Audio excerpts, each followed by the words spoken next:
तो महाकुंभ में योगी आदित्यनाथ सरकार के सरकारी विभागों ने प्रदर्शनी लगाई। इन प्रदर्शनियों में नमामि गंगे और ग्रामीण जलापूर्ति विभाग की तरफ से भी प्रदर्शनी लगाई गई, जो यहां आने वाले लोगों के लिए बन रही है आकर्षण का केंद्र। लोग यहां पर पुराने बुंदेलखंड की दशा और दिशा को करीब से देखने के लिए आ रहे हैं। महाकुंभ में लगी जल मिशन जीवन मिशन की प्रदर्शनी में यह दर्शाया गया है कि 2015 के पहले बुंदेलखंड में किस तरह से कच्चे घर हुआ करते थे। वहां पर कच्चा घर इस मॉडल के थ्रू बनाकर दिखाया गया है, दर्शाया गया है। वहां पर खिड़की पर हाथ से डुलाने वाला पंखा लगाया गया। बिजली नहीं होती थी तो चौखट पर लालटेन टंगी हुई दिखाई गई। गांव के कच्चे घरों पर सूप टंगा रहता था, उसे भी दर्शाया गया है। जल जीवन मिशन ने अपना कैंप लगाया है और बुंदेलखंड की तस्वीर को यहाँ पर दिखाया गया है। यहाँ पे पूरी जो तस्वीर है वो पेश की गई है कि 2015 के पहले बुंदेलखंड किस तरीके से रहा, कैसे सूखा वहाँ पे रहा और उसके बाद बुंदेलखंड की तस्वीर कैसे धीरे धीरे बदलती चली गई।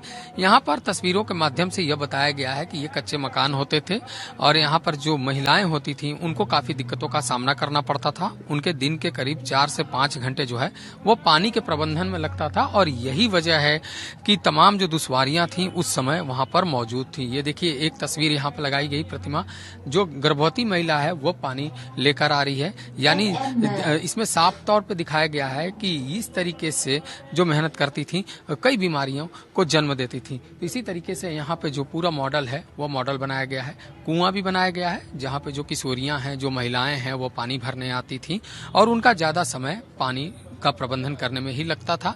और पानी का स्रोत कुएं के साथ ये जो है टैंकर भी थे, जब रेलवे के माध्यम से आते थे और यहाँ पर जो पानी है वो पानी जो है उनको मिलता था। तो इसके में जो है एक ऑडियो के जरिए इसमें मैसेज भी दिया गया है कि किस तरीके से उस समय तस्वीर थी जब पानी का काफी संकट हुआ करता था और किसान भी पानी के संकट के चलते अपने खेती नहीं कर पाते थे और यही वजह थी कि जो आत्महत्या है उसकी जैसी तस्वीर सामने आती थी। हमारे साथ जल जीवन मिशन के सलाहकार राधाकृष्ण त्रिपाठी, उनसे बात करते हैं। सर, ये पूरा जो एक मॉडल बनाया गया बुंदेलखंड को लेकर, ये मॉडल क्या कुछ कह रहा है? देखिए, ये जो हमारा मॉडल है पूरा एग्जीबिशन है, इसकी थीम है पेयजल का समाधान, मेरे गांव की नई पहचान। मतलब जल जीवन मिशन के बाद क्या क्या चेंजेज आए हैं, किस तरह का बदलाव आया है ग्रामीण जो जनमानस है उसकी जिंदगी में, ये उसको दर्शाने के लिए पूरा आपने देखा होगा गांव बनाया गया। और जहां आप खड़े हैं अभी ये देख रहे हैं, ये 2017 से पहले का बुंदेलखंड दिखाने की कोशिश की गई है, जहां पेयजल की समस्या थी, लोगों को पानी नहीं मिल पाता था पीने के लिए, ग्रामीणों को। और ख़ास तौर से जो महिलाओं की स्थिति थी वो दिन भर पानी ढोने के लिए वो निकल जाती थी, उनका समय जो निकलता था। तो उसको दर्शाया गया है कि आप देख रहे हैं किस तरह जब टैंकर से पानी लाने की नौबत आई, ट्रेन से पानी आया और जो कुएँ थे वो थोड़े दिन तक तो बारिश के बाद थोड़े दिन तक तो रहते, उसके बाद सूख जाते थे। तो ऐसी उसमें नदी से, तालाब से, टैंकरों से, कहीं से लोग पानी ले आके अपनी किसी तरह प्यास बुझाते थे। उस स्थिति में होता यह था कि किसी तरह जो पानी मिलता था, बस उसमें तो प्राथमिकता एक थी पानी मिल जाए। तो वो पानी कैसा है, उस पानी में क्या बैक्टीरिया है, क्या वो नहीं पता होता, जिसके कारण हजारों तरह की बीमारियां होती थी। खासतौर से बच्चे उससे परेशान होते थे, बीमार रहते थे। तो वो जल जीवन मिशन के बाद की जो जल जीवन मिशन जब लॉन्च हुआ, माननीय प्रधानमंत्री जी ने 2019 में लॉन्च किया 15 अगस्त को, तो उसके बाद क्या चेंजेज आए हैं वो हमने दिखाने की अब का बुंदेलखंड में और उसके पहले 2017 का बुंदेलखंड, जो उसके पहले का बुंदेलखंड था, उसको दिखाने की कोशिश की।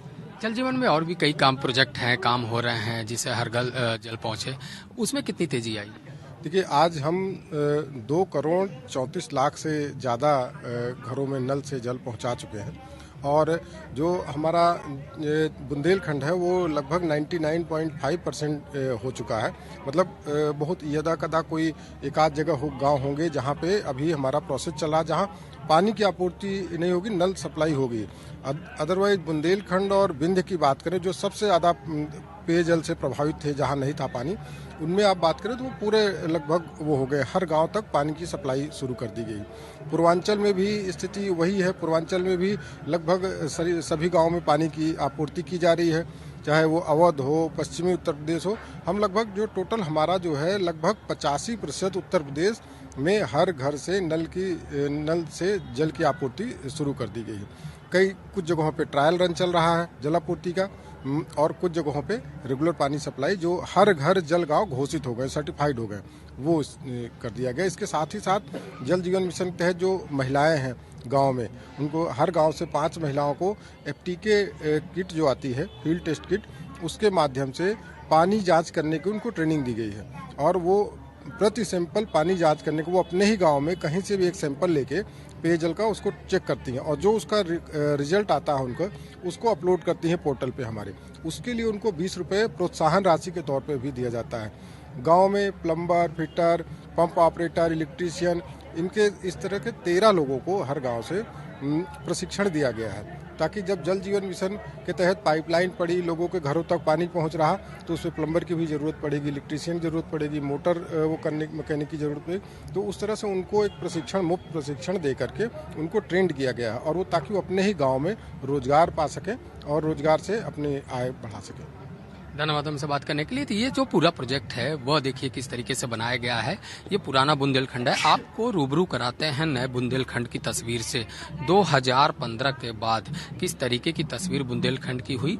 उत्तर प्रदेश सरकार और केंद्र सरकार दोनों ने इसको चैलेंज के रूप में लिया और उस चैलेंज को पूरा करने का भी काम किया है। और यही वजह है कि जो ये महाकुंभ है, इस महाकुंभ में जल जीवन मिशन की ओर से उनके किए गए कामों को दिखाया गया है। और देखिए यह तस्वीर अब नए बुंदेलखंड की है। नए बुंदेलखंड में अब पानी भी आ रहा है, पानी की सप्लाई है। जो 4 से 5 घंटे महिलाओं के बर्बाद होते थे वो समय बचने लगा है। प्रधानमंत्री आवास योजना के जरिए आवास भी मिला, स्वच्छ पानी भी मिला है और सभी तरीके से जो जीवन स्तर है वो बेहतर हुआ है। देखिए यहाँ भी घर बना हुआ है, यहाँ पे भी नल की सुविधा, यानी हर घर जो नल की सुविधा है वह अब दे दी गई है।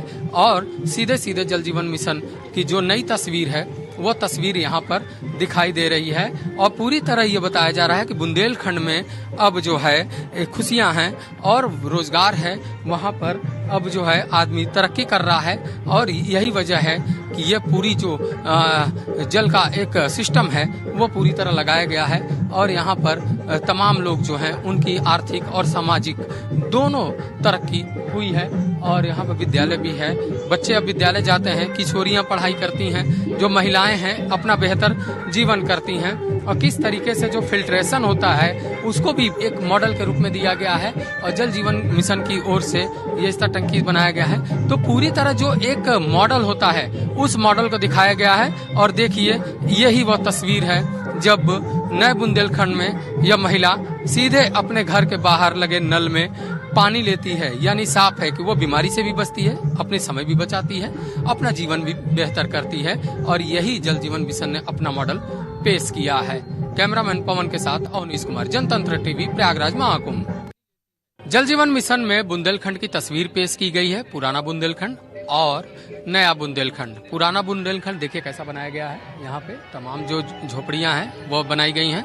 पुरानी जो यादें हैं वो ताज़ा की जा रही हैं कि कैसे कुएं से पानी भरा जाता था, महिलाएं दूर दराज जाती थीं।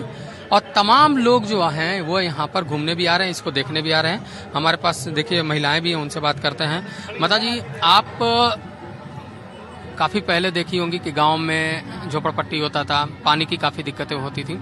अब कितना बदलाव आया है? अब बहुत बदलाव आ गया है, बहुत बदलाव आ गया है। लेकिन पहले वाले जो ज़्यादा अच्छी थी, ये मान के चलिए। अच्छा, पहले याद है आपको कि पानी लेने दूर जाना पड़ता था? हाँ, वो तो था। आप बताइए, आपको कैसा एहसास है? हम गांव में जाते हैं तो मेरा एहसास वैसे ही हो जाता है। मेरे गांव में अभी भी नल नहीं है। अभी भी नहीं? जी, अभी भी नहीं है। तो अभी तो दावा किया जा रहा है कि बदलाव हो रहा है, जगह जगह नल आ रहा है। जैसे पहले होता था कि लोग कुएं पे जाते थे दूर दराज। नल आ जाए तब जानिए कि हाँ हो जाए। नल तो लगा दिया, पानी ही नहीं आता है। खाली वो टोटी गाड़ी से थोड़ा ना फायदा होता है। पानी कैसे आता है? पानी कैसे आता है? वो खाली दिखाए वन के लगा दिए, जब पाइपलाइन में पानी होगा तब तो ना आएगा। पानी नहीं आता है। नहीं तो आता कैसे है पानी? पानी कैसे मिलता है आपको? पानी कैसे मिलता है अब? पानी भर के लाते हैं जो है हैंड पाइप से। हैंड पाइप है? हाँ, हैंड पाइप है। तो देखिए ये महिलाएं हैं, आइए आपसे भी बात करते हैं। आप पहले देखी होंगी टीवी में भी, चाहे कहीं भी। आप ये एहसास हुआ होगा कि गांव है, आज आप घूम भी रही हैं, गांव है। पानी की कितनी समस्या होती थी पहले और अब कितना सुधार हुआ? अब तो काफी सुधार है भैया। पानी पहले तो कुआं से, अब तो नल भी लग गए हैं। अब काफी सुविधा है गांव के हिसाब से, जैसे शहर में वैसे गांव भी हो गया है उसी हिसाब से। क्योंकि गांव के महिलाओं को 4-4, 5-5 घंटे पानी के लिए लग जाते थे, अब बचा है। अब तो काफी हद तक बच गया है भैया। तो देखिए, तमाम जो महिलाएं हैं उन्होंने हमसे बात किया, अपने अनुभव को शेयर किया। किसी ने कहा कि पानी की बेहतर सुविधा हो गई, किसी ने कहा कि हमें अभी भी हैंडपंप से भरना पड़ रहा है। लेकिन कहीं न कहीं ये तस्वीर अब सामने नहीं आ रही है कि दूर दराज से पानी को लाया जा रहा है, समस्याओं का सामना करना पड़ रहा है और महिलाओं की जो जीवन है वो बदतर है। अब चूंकि समय बदल चुका है, अब महिलाओं का जीवन बेहतर है, गाँव आर्थिक रूप से, सामाजिक रूप से अब संपन्न हो चुका है और ऐसी ही तस्वीर जल जीवन मिशन अपनी तरफ से पेश कर रहा है। कैमरामैन पवन के साथ अवनीश कुमार, जनतंत्र टीवी, प्रयागराज, महाकुंभ।